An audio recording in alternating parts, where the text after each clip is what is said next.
The client: my name is Leo. I am 42 years old. For 15 years, I designed a life for my wife, Sophia. I built her a world of luxury. But I felt myself disappear in the process. I gave her everything she ever asked for. And when the money stopped, I learned the dark reality of our divorce. She wasn't my partner. She was just my best client. I remember our beginning, the promise and the price. 15 years ago, life was simple. We were students and we had nothing but our dreams. One evening, I drew a picture on a small piece of paper. It was a sketch of a house. It was not a big house. It was small and cozy with a garden for flowers. I showed it to Sophia. Her eyes were full of light. She held my hand. Her touch was warm. "It's perfect, Leo," she whispered. "It's our home." That simple sketch was our promise. It was the future we wanted to build together. But after we got married, things changed slowly. Sophia made new friends. They were rich. They lived in big houses and drove expensive cars. I saw a change in her eyes. The light was still there, but it was different. It was a light of wanting, not dreaming. She started talking about brands I had never heard of. She said, "Leo, we can't fall behind." I loved her. I wanted her to be happy. So I worked harder. I stopped designing the small, meaningful buildings I loved. I took big commercial projects. The work felt cold, but the money was good. I told myself it was for her. I built her the world she wanted. We bought a huge house, but it always felt empty to me. We bought a luxury car, but I felt lost when I drove it. My heart grew heavy. I was successful, but I was not happy. One day, I found the old sketch in a book. The paper was soft. The lines were full of hope. I looked at it for a long time. I remembered the young man who drew it. He was full of passion. He was full of love. I felt a tear run down my face. I folded the paper carefully and put it in a dark drawer. I thought I was just hiding a piece of paper. But looking back, I knew I was hiding a piece of my own soul. The crack in the facade. The world of luxury we built was like a house of cards. One small wind could make it fall, and the wind came. The economy became weak. My architecture company lost several big projects. My income dropped quickly. The endless river of money was finally drying up. My heart was heavy. I knew I had to talk to Sophia. One evening, I found her in the living room. I sat down beside her. My voice was soft. "Honey," I said, "we need to cut back on spending for a while. Things are tough right now." Her face changed. Her warm smile disappeared. Her voice was sharp like broken glass. "Cut back?" she asked. "My friends are planning a trip to Europe. I can't look poor in front of them, Leo." I felt a cold knot in my stomach. I thought to myself, she is not worried about us. She is worried about her friends. Her words showed me a part of her I had never seen before, or maybe a part I had refused to see. But a few days later, she changed again. She came to me while I was working. She put her arms around me. Her voice was sweet. "I'm sorry, Leo," she whispered. "I was stressed. I know you're working hard. We're a team. We'll get through this together." Her words were like a warm blanket. My heart felt a little lighter. I wanted to believe her. I hugged her back and told myself, this is just a difficult time. Our love is strong. That feeling of hope did not last long. A week later, she left her phone on the coffee table. A message appeared on the screen. It was from her friend. I did not want to look, but my eyes saw the words. I saw my name. I picked up the phone. My hands were shaking. I read her last message. She wrote, "Leo is failing. I don't know how much longer I can stay in this situation." I put the phone down. I could not breathe. My heart did not just break. It shattered into 1,000 pieces. The woman who promised to be my team was planning to leave the game. Her support was a lie. Her love was a performance. I did not shout. I did not cry. I just felt empty. I walked to my office and quietly closed the door. I opened the dark drawer and took out the old sketch. I looked at the simple lines of our dream house. I remembered the young man who drew it. His heart was full of passion, not pressure. He believed in a simple love, not an expensive one. In that quiet room, I finally understood. I had lost that man a long time ago. A few days passed in silence. The house felt cold. Then one evening, Sophia came home. Her face was different. There was no anger, no sadness. It was just empty. She looked at me without emotion and said the words that would end everything. "Leo, we need to talk. I met someone." The hidden truth. I just sat there. The words, "I met someone," echoed in the silent room. My mind felt numb. I could not feel my own hands. Sophia continued to speak. Her voice was calm, like she was talking about the weather. "His name is Mark," she said. "He's a businessman. He's stable, Leo. He can give me the life I need." She did not say the life she wanted. She said the life she needed, as if luxury was like air or water.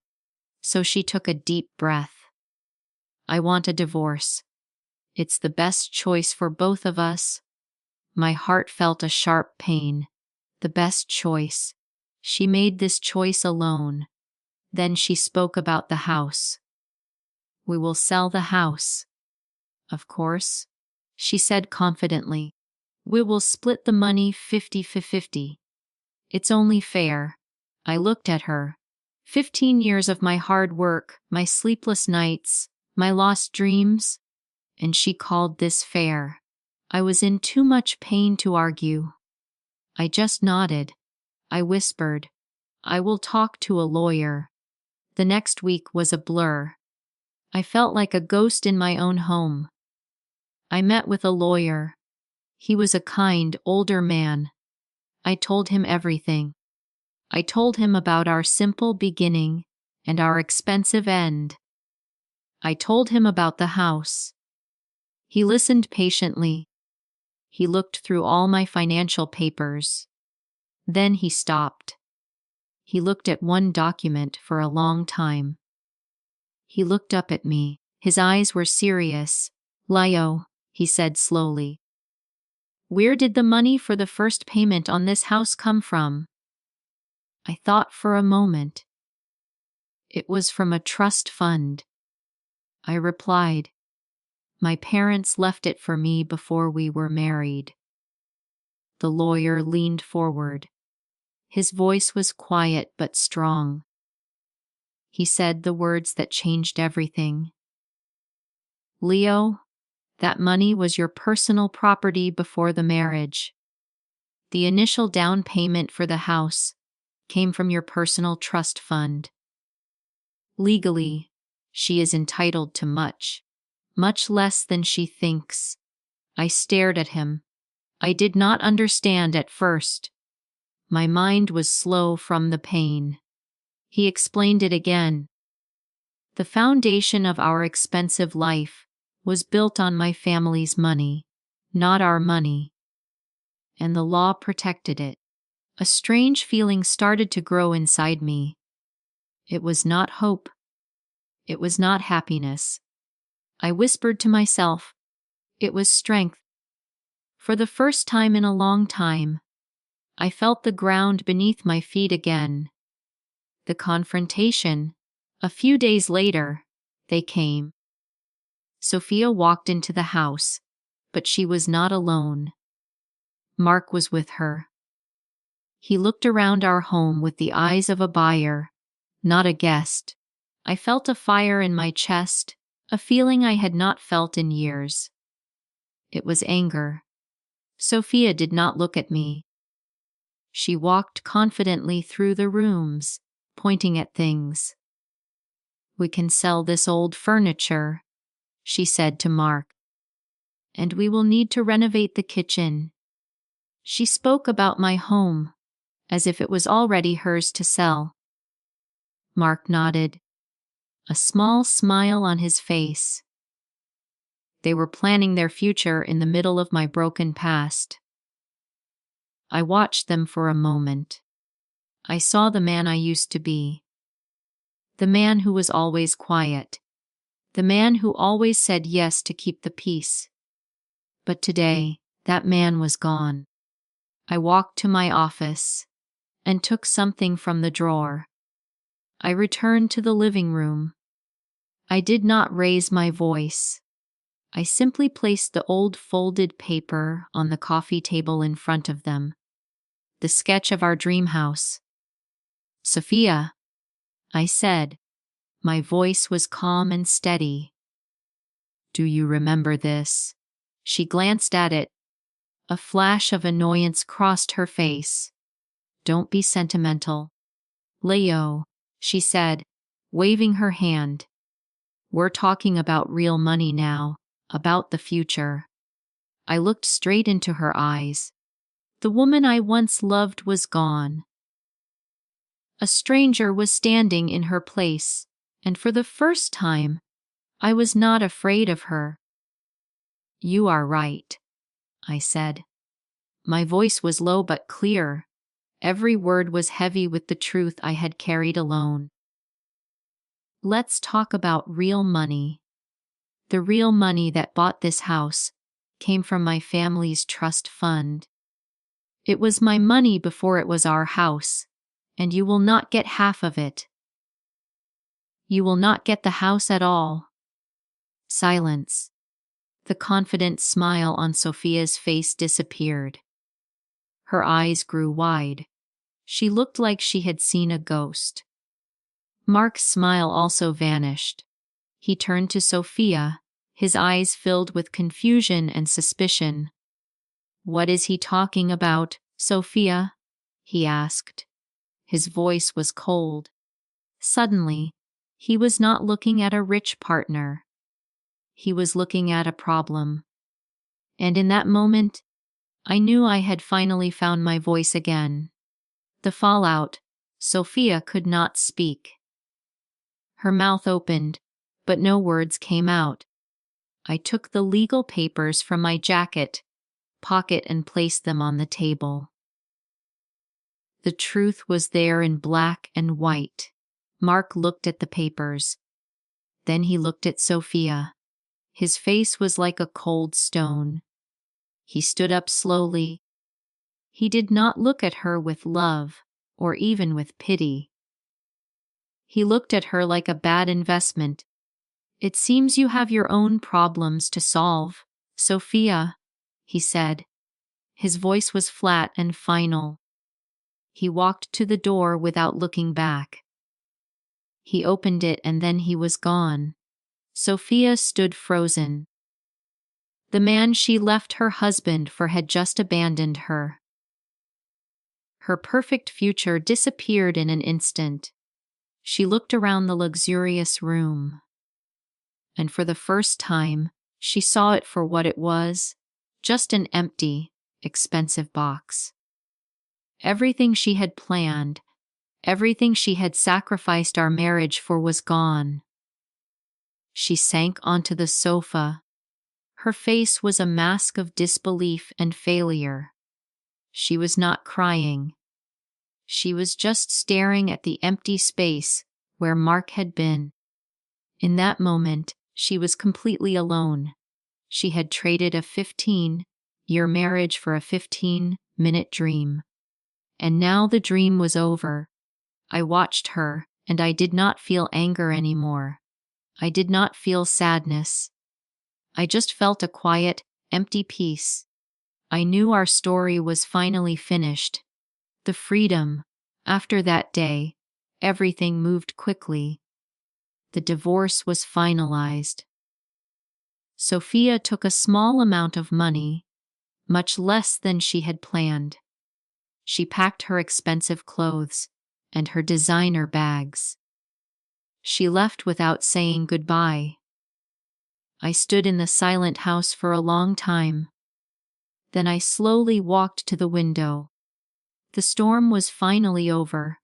I lived in that big house alone for a few weeks. Every room was a memory of a life that was not mine. The cold marble floors, the giant empty sofas, the art on the walls that she had chosen. This house was a symbol of my lost years.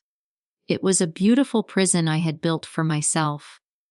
I knew I could not stay there. I whispered to myself, "This is not my home." So, I made a choice. I decided to sell the house. The day the new owners came to get the keys was a sunny day. I had packed my life into a few small boxes. I did not take any of the expensive furniture. I just took my clothes, my books, and my old architecture tools, and of course, the little sketch of our first dream house.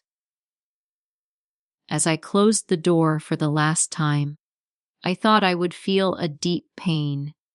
I thought I would cry for the broken promise of our marriage, but I didn't. Instead, I felt a huge weight lift from my shoulders. I didn't feel sad. I felt free. I drove away with only a few boxes. But I had something more important. I had my passion, my principles, and my future.